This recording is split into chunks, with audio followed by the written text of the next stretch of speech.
അതുകൊണ്ട് അതിനു മുമ്പ് അഡ്വക്കേറ്റ് BN ഹസ്കർ താങ്കളോടൊരു ഒരു കാര്യമൊന്ന് ചോദിച്ചോട്ടെ. താങ്കളുടേതായിട്ടൊരു ഫേസ്ബുക്ക് പോസ്റ്റ് ഇപ്പോൾ കാണാൻ ഇടയായി. അതിലേക്കൊന്ന് പ്രേക്ഷകരുടെ ശ്രദ്ധയും തിരിക്കുകയാണ്. രാജിവെച്ചു എന്ന് പറഞ്ഞുകൊണ്ടാണ് സംസ്ഥാന സർക്കാരും പാർട്ടിയും നൽകിയ ഇടതു നിരീക്ഷകൻ എന്ന പദവി ഞാൻ രാജിവെച്ചിരിക്കുന്നു. ഇന്ന് വരെ വാങ്ങിയ ശമ്പളവും മറ്റ് ആനുകൂല്യങ്ങളും ഞാൻ സർക്കാർ ഖജനാവിലേക്ക് തിരിച്ചടച്ചു. ഔദ്യോഗിക വാഹനം, ഡ്രൈവർ, ഗൺമാൻ എന്നിവ ഞാൻ തിരിച്ചയച്ചു. ഔദ്യോഗിക വസതിയും ഒഴിഞ്ഞു. ചാനൽ ചർച്ചകളിലെ മണിക്കൂറുകൾ നീളുന്ന അധ്വാനം ഒരു രാഷ്ട്രീയ പ്രവർത്തനമാണെന്ന് കരുതുന്നത് കൊണ്ട് ഞാൻ ഇനി മുതൽ രാഷ്ട്രീയ നിരീക്ഷകൻ എന്ന് ഒരു സെൻസ് കൂടി പേടിച്ചു പോയെന്ന് പറഞ്ഞേക്കൂ. ഇത് ആർക്ക് നൽകുന്ന ഒരു മുന്നറിയിപ്പാണ്? താങ്കൾ ആരോടാണ് താങ്കൾ ഇത് പറയുന്നത്? ഇതൊരു പരിഹാസമാണോ? എന്താണ് മനസ്സിലാവുന്നില്ല. അല്ല മഞ്ജുഷ്, അത് ഇപ്പോ സാമൂഹ്യ മാധ്യമങ്ങളിൽ നടന്നു വരുന്ന ചില വിക്രിയകൾ കണ്ട് ഞാൻ സാധാരണഗതിയിൽ സാമൂഹ്യ മാധ്യമങ്ങളിൽ അങ്ങനെ ഇടപെടുന്ന ആളല്ല. അപ്പോ അത്തരത്തിലൊരു വിക്രിയകൾ കണ്ടപ്പോ തോന്നിയ തമാശയാണത്. കാരണം ഇടതു നിരീക്ഷകനെ ആരോ നൽകിയ ഔദ്യോഗിക പദവി എന്ന അർത്ഥത്തിൽ ചിലരെങ്കിലും തെറ്റിദ്ധരിക്കുന്നുണ്ടെങ്കിൽ പലപ്പോഴും ചാനൽ ചർച്ചകളിൽ പങ്കെടുക്കുമ്പോൾ ഇടതു നിരീക്ഷകനെന്നോ CPM സഹയാത്രികനെന്നോ ഒക്കെ ആയിരിക്കും ചാനലുകാരുടെ മനോധർമ്മം അനുസരിച്ചാണ് പലപ്പോഴും അത്തരം പദവികൾ എഴുതി വെക്കാറുള്ളത്. അപ്പൊ അങ്ങനെ ഇപ്പോ ചാനൽ ചർച്ചകളിൽ ഇടതു നിരീക്ഷകരായി വരുന്നവരെ ഇങ്ങനെ പരിഹസിക്കുന്ന പാർട്ടി കേന്ദ്രങ്ങളിൽ നിന്ന് പരിഹസിക്കുന്നത് കണ്ട് സ്വാഭാവികമായും വന്നുപോയ ഒരു കമന്റാണത്. അഡ്വക്കേറ്റ് BN ഹസ്കർ, താങ്കൾ ഇങ്ങനെ ഇടതു നിരീക്ഷകൻ, CPM സഹയാത്രികൻ എന്നീ റോളുകളിൽ ഒരു ചോദ്യം, ഒരു തമാശയ്ക്ക് ചോദിക്കാനാണ് ഒരു ചോദ്യം. ഒന്ന്, അങ്ങും റെജി ലൂക്കോസിന്റെ വഴിയിലാണോ എന്ന് ഞങ്ങളെ പോലുള്ള ആളുകൾ സംശയിക്കുന്നു. അത് നിർദോഷമായിട്ടാണ് ഞാൻ ചോദിക്കുന്നത്, അങ്ങുമായിട്ടുള്ള അടുത്ത പരിചയത്തിന്റെ പുറത്ത്. അങ്ങനെ വല്ലതും ഉണ്ടോ ഇതിന്റെ അകത്തുനിന്നും കൂടെ ഒന്ന് ചോദിക്കുകയാണ്.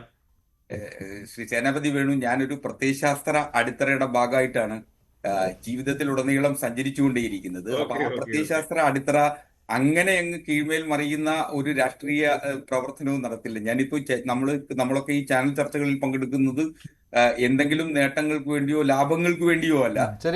ഒരു കാര്യം കൂടി, ഹസ്കർ, ഇപ്പോൾ CPM സഹയാത്രികൻ, ഇടതു നിരീക്ഷകൻ, ഈ രണ്ട് കാര്യങ്ങളുമാണ്, രണ്ട് രീതിയിലാണ് താങ്കളെ അഭിസംബോധന ചെയ്യാറുള്ളത്. താങ്കൾ CPM-ന്റെ പാർട്ടി മെമ്പറുമാണല്ലോ. അപ്പോൾ താങ്കളെ കഴിഞ്ഞ ദിവസം അങ്ങനെ ചാനൽ ചർച്ചകളിൽ ഈ വേഷത്തിൽ പോവുകയാണെങ്കിൽ, CPM സഹയാത്രികൻ, ഇടതു നിരീക്ഷകൻ അങ്ങനെ പോവുകയാണെങ്കിൽ പാർട്ടിയുടെ നിലപാട് തന്നെ പറയണം എന്ന താക്കീത് നൽകിയതാണല്ലോ. താങ്കൾ അതിൽ നിന്ന് വ്യത്യസ്തമായ സമീപനം സ്വീകരിച്ചതുകൊണ്ട് ഇപ്പോൾ താങ്കൾ ആ നിലപാടാണ് ഇവിടെ പറഞ്ഞത്. പാർട്ടിയുടെ നിലപാട് തന്നെയാണല്ലോ ഇന്നത്തെ ചർച്ചയിൽ പറഞ്ഞത്. അപ്പോൾ പിന്നെ CPM സഹയാത്രികൻ എന്ന പേര് മാറ്റേണ്ടതുണ്ടോ? ഈ രാഷ്ട്രീയ നിരീക്ഷകനായി പരിണാമം അതിന്റെ ആവശ്യമുണ്ടോ? അല്ല, മഞ്ജുഷ അങ്ങേക്ക് അറിയാലോ കൃത്യമായിട്ട്. കാരണം ഇത് പ്രേക്ഷകരെ സംബന്ധിച്ചിടത്തോളം എല്ലാവർക്കും അറിയണമെന്നില്ല. കാരണം ഇതൊരു രാഷ്ട്രീയ നിരീക്ഷകനെന്നോ ഔദ്യോഗിക വക്താക്കളല്ലാത്ത ആളുകളെ പല പേരുകളിലാണ് പലപ്പോഴും അവതരിപ്പിക്കാറുള്ളത്. അത്തരത്തിൽ എനിക്ക് കിട്ടിപ്പോയ ഒരു പട്ടം മാത്രമാണ് ഇടതു നിരീക്ഷകൻ എന്നുള്ളത്. സ്വാഭാവികമായും സൈബർ ലോകത്ത് അല്ലെങ്കിൽ സാമൂഹ്യ മാധ്യമങ്ങളിൽ അതിനെ പരിഹസിക്കുന്നത് കാണുമ്പോൾ സ്വാഭാവികമായിട്ട് അങ്ങനെ ഒരു കമന്റ് ഇട്ടു എന്നുള്ളതേ ഉള്ളൂ. എന്റെ ബോധ്യങ്ങളും എന്റെ വർത്തമാനങ്ങളും ഒരുപോലെ തന്നെയായിരിക്കും. ഞാൻ ആ ബോധ്യങ്ങളിൽ നിന്നാണ് ഞാൻ അതായത് താങ്കൾക്ക് പാർട്ടിയുടെ നിലപാടിൽ നിന്ന് പലപ്പോഴും വ്യതിചലിച്ചും മറുപടി പറയേണ്ടി വരും അല്ലേ? അതാണല്ലോ അതിന്റെ അർത്ഥം. അല്ല, നിശ്ചയം അതിന്റെ ഒരു സ്വാതന്ത്ര്യം കൂടി ഞാൻ എടുക്കുന്നു എന്നുള്ളത് മാത്രമേ. ഇന്നത്തെ ചർച്ചയിൽ എന്തായാലും CPM സഹയാത്രികൻ മതിയല്ലോ അല്ലേ? കാരണം സ്വർണ്ണക്കൊള്ളയിൽ പാർട്ടി നിലപാടിന് വ്യത്യസ്തമായി താങ്കളൊന്നും പറയുന്നില്ല എന്ന് തോന്നുന്നു അല്ലേ? അങ്ങനെ പറയാറില്ല താങ്കൾ സാധാരണയായി? ഇല്ല, അങ്ങനെയല്ല. ഓരോ വിഷയങ്ങൾ പ്രശ്നാധിഷ്ഠിതമാണല്ലോ. ആ പ്രശ്നാധിഷ്ഠിതമായിട്ടുള്ള വിഷയങ്ങളെയാണ് ഞാൻ സമീപിക്കുന്നത്. അങ്ങനെയാണ് ഞാൻ നിലപാടുകൾ പറയുന്നത്. ശരി ശരി, അത് രാജിവെച്ചു എന്ന് കേൾക്കുമ്പോൾ ഇനി പാർട്ടിയിൽ നിന്ന് രാജിവെച്ചതാണോ എന്നൊക്കെയുള്ള മറ്റൊരു ചാനലിൽ പറഞ്ഞത് ഭാരതത്തിൽ ചെമ്പുലരി ഉണ്ടാകുന്നത് സ്വപ്നം കാണുന്ന ഒരാളാണ് താനെന്ന് ഈയിടെ 2 ദിവസം മുമ്പേ ഒരു ചാനലിൽ പറയുന്നത് ഞാൻ കേട്ടു. അപ്പോൾ അദ്ദേഹത്തിന് വളരെ പ്രത്യാശ ഇപ്പോഴും കമ്മ്യൂണിസ്റ്റിൽ ഉണ്ടെന്നാണ് അദ്ദേഹത്തിൻ്റെ വാക്കുകളിൽ നിന്ന് കേട്ടത് ഞാൻ. അല്ല, നിശ്ചയമായും ഞാൻ അത് ആ ചർച്ചയിൽ പറഞ്ഞതുപോലെ ഞാനൊരു റൊമാൻറ്റിക് കമ്മ്യൂണിസ്റ്റ് ആണ്. സ്വാഭാവികമായി ഇന്ത്യയുടെ ചെങ്കോട്ടയിൽ ചെങ്കൊടി ഉയരും എന്ന് പ്രതീക്ഷിച്ച് ഇപ്പോഴും കഴിയുന്ന കമ്മ്യൂണിസ്റ്റുകളുടെ കൂട്ടത്തിൽ ജീവിക്കുന്ന ഒരാളാണ്. അപ്പൊ അതാണ് ആ ചർച്ചയിലും പറഞ്ഞത്. അത് തന്നെയാണ് എന്റെ ബോധ്യവും. ശരി, നമുക്ക് ഈ ചർച്ചയിലേക്ക് തന്നെ വരാം. ശ്രീ ഉല്ലാസ് ബാബു, എങ്ങനെ കാണുന്നു ഇന്നത്തെ അറസ്റ്റിനെ, ശബരിമല തന്ത്രിയുടെ? ബഹുമാനായിട്ടുള്ള ശ്രീ ഹസ്കർ പറഞ്ഞ അങ്ങ് റൊമാൻറ്റിക് കമ്മ്യൂണിസ്റ്റ് ആണ്. നല്ല കാര്യം. റൊമാൻറ്റിക് കമ്മ്യൂണിസം എന്ന് പറയപ്പെടുന്ന നിലനിൽക്കാത്ത ഒരു കമ്മ്യൂണിസമാണ്. കാരണം ആ റൊമാൻസ് വരണ ഫീലിംഗ് ഉള്ള സമയത്ത് മാത്രമല്ലേ ആ കാഴ്ചപ്പാടുണ്ടാവുള്ളൂ. റൊമാൻറ്റിക് ആയിട്ട് ജീവിതകാലം നടക്കാൻ പറ്റില്ലല്ലോ. അപ്പൊ ഇടയ്ക്കിടയ്ക്ക് ഫീലിംഗ് പോകുന്ന സമയത്ത് കമ്മ്യൂണിസ്റ്റ് പൊട്ടയാണെന്ന് അങ്ങ് തീരുമാനിക്കുമെന്ന് എനിക്ക് മനസ്സിലാകുന്നു. ഒരു കാലഘട്ടത്തിൽ ചെങ്കോട്ടയിൽ അങ്ങനെ ഒരു ചെങ്കൊടി ഉയരില്ല എന്ന ബോധ്യം, ആ റൊമാൻസ് പോകുന്ന സമയത്തെങ്കിലും അങ്ങക്ക് ബോധ്യം ഉണ്ടാകണം. ഫീല് വരുന്ന സമയത്ത് ആയിക്കോട്ടെ, അതൊക്കെ ഒരു മനുഷ്യനല്ലേ, അങ്ങനത്തെ ഫീലുള്ള സമയത്ത് ആയിക്കോട്ടെ. എന്തായാലും 4 അക്ഷരത്തിൽ നിന്ന് 3 അക്ഷരത്തിലേക്കുള്ള അങ്ങയുടെ യാത്രയാണെന്നാണ് എനിക്ക് ഫീൽ ചെയ്യുന്നത്. എന്തായാലും അങ്ങയുടെ എല്ലാ ആശംസകളും. അത് ഭയങ്കരമായി. രണ്ടാമത്തെ കാര്യം, ശബരിമലയുമായി ബന്ധപ്പെട്ട് തന്ത്രിയാണെങ്കിലും മന്ത്രിയാണെങ്കിലും BJPയെ സംബന്ധിച്ചിടത്തോളം നിലപാട് വിശ്വാസികൾക്കാണ് ഇത് മുറിവേറ്റപ്പെട്ടിട്ടുള്ളത്. ആ വിശ്വാസികളുടെ മുറിവിനെ ആരാണോ മുറിച്ചത് ആ മുറിച്ചവർക്കെതിരെ നടപടി ഉണ്ടാകണം. ആ മുറിച്ചത് കൃത്യമായിട്ട് സർക്കാർ അന്വേഷിക്കാതിരുന്ന സമയത്തും സർക്കാരുകൾ അതിൽ വേണ്ട നടപടി എടുക്കാതിരുന്ന സമയത്തുമാണ് എന്തുണ്ടായത്, കോടതി ഇടപെട്ടത്. ഇത് സർക്കാരിന്റെ വിജയമായിട്ട് മെനുനടിക്കേണ്ടതില്ല. ഒന്നും സർക്കാരിന്റെ വിജയമായിരുന്നില്ല. ശബരിമല ഇത്രയും കാലമായിട്ട് സംരക്ഷിത മേഖലയായി ഇരിക്കുന്ന സമയത്ത് അതിനകത്ത് ഒരുത്തൻ വന്ന് തോന്നിയങ്കാവ് പോലെ അഴിക്കലും കെട്ടലുമായിട്ട് നടന്നു കൊണ്ടുപോയത് മുഴുവൻ ഈ സർക്കാരിന്റെ കൺമുമ്പിലായിരുന്നു. സേനാപതി വേണുവിനോട് എനിക്ക് ഒരു കാര്യം പറയാനുള്ളത്, അങ്ങ് ഇതിന്റെ ഇടയിൽ പറയുന്നത് വാസു സാർ, അങ്ങ് അങ്ങനെ പറയരുത് സേനാപതി വേണു. കാരണം അങ്ങൊക്കെ എത്രയോ വലിയ ആളാണ്. അങ്ങ് ആരെയും കക്കാനും പിടിച്ചു പറിക്കാനും പോയിട്ടില്ലല്ലോ. ഒരു രാഷ്ട്രീയ പാർട്ടിയുടെ നേതാവുമല്ലേ.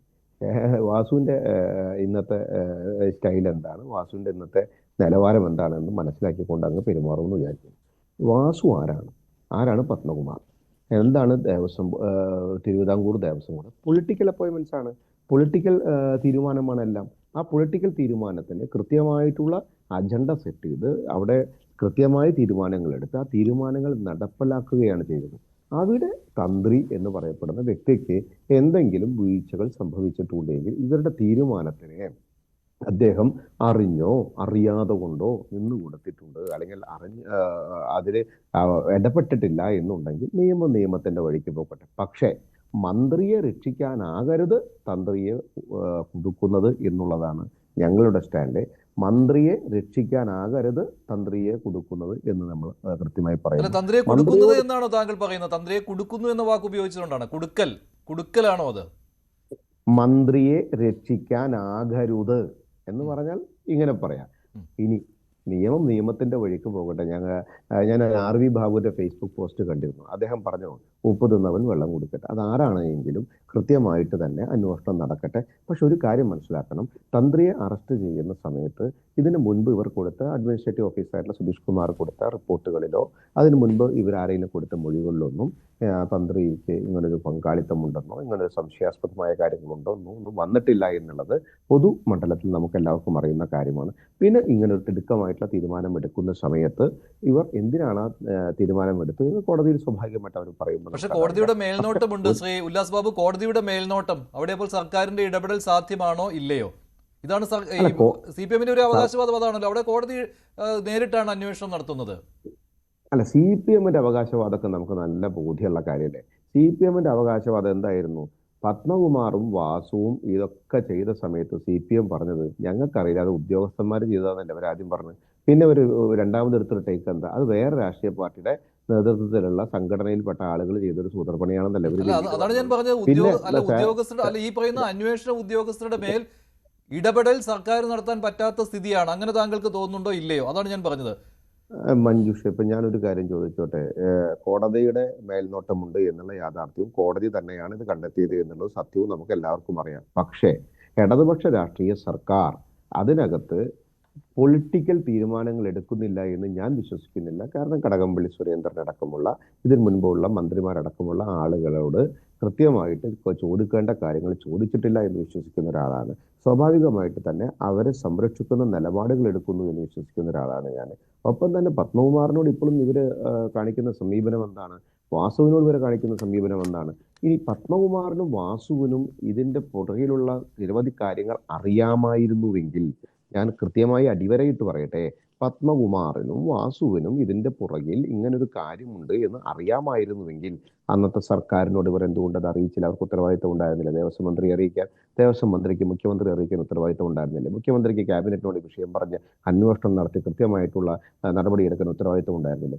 9-10 കൊല്ലമായിട്ട് ഈ കാര്യങ്ങളൊന്നും ഇവർക്ക് മനസ്സിലായില്ല എന്നാൽ ഇവർ അത് അറിഞ്ഞിട്ട് മിണ്ടാതെ അതിലടച്ചിരുന്ന് കരഞ്ഞു എന്നാണോ നമ്മൾ ഉദ്ദേശിക്കേണ്ടത്? പത്മകുമാറും വാസുവും അപ്പോൾ ദേവസ്വം മന്ത്രിയോട് പറയേണ്ട ഉത്തരവാദിത്തപ്പെട്ട ആളുകൾ ദേവസ്വം വിജിലൻസിൽ വെച്ച് അന്വേഷിക്കേണ്ട കാര്യങ്ങൾ, വിജിലൻസിന്റെ കയ്യിൽ കിട്ടാത്ത കാര്യങ്ങൾ അല്ലെങ്കിൽ അതിന്റെ അപ്പുറത്തേക്കുള്ള അന്വേഷണ ഏജൻസിക്ക് കൊടുക്കേണ്ട കാര്യങ്ങൾ, സർക്കാരിനെ അറിയിക്കേണ്ട കാര്യങ്ങൾ, ഒംബുഡ്സ്മാനെ അറിയിക്കേണ്ട കാര്യങ്ങൾ, കോടതി അറിയിക്കേണ്ട കാര്യങ്ങൾ, ഈ കാര്യങ്ങളൊന്നും ചെയ്യാത്ത മഹാന്മാരാണല്ലോ വാസുവും പത്മകുമാറും അടക്കമുള്ള ആളുകൾ. അപ്പോൾ സ്വാഭാവികമായിട്ട് രാഷ്ട്രീയ അപ്പോയിന്റ്മെന്റുകളിൽ കൃത്യമായിട്ട് രാഷ്ട്രീയ ഇടപെടലുകളും ഉണ്ടായിട്ടുണ്ട് എന്നുള്ള ബോധ്യം നമുക്കുണ്ടാകണം. ഒരു കാര്യമേ വിശ്വാസികൾക്ക് അറിയാനുള്ളൂ, എന്താണ്? ശബരിമല എന്ന് പറയപ്പെടുന്ന ആ ക്ഷേത്രത്തിനകത്ത് വിശ്വാസികൾ പോകുന്നത് അയ്യപ്പനെ കാണാനാണ്. വാസുവിന്റെ വേഷം കെട്ട് കാണാനല്ല, പത്മകുമാറിന്റെ വേഷം കെട്ട് കാണാനല്ല, പോറ്റിയുടെ കള്ളത്തരം കാണാനല്ല. സ്വാഭാവികമായിട്ട് അയ്യപ്പനെ വിശ്വസിച്ച് അയ്യപ്പനിലേക്ക് സമർപ്പിച്ച് ഭഗവാനെ സമർപ്പിച്ച് പോരുന്ന സമയത്ത് ആ സമർപ്പിതമായ കാര്യങ്ങൾ ഇവർ ഇങ്ങനെ സൗകര്യാർത്ഥം ഊരിക്കൊണ്ടുപോകും. കൂടുതൽ വാർത്തകൾക്ക് news 18 Keralam YouTube channel subscribe ചെയ്യുക.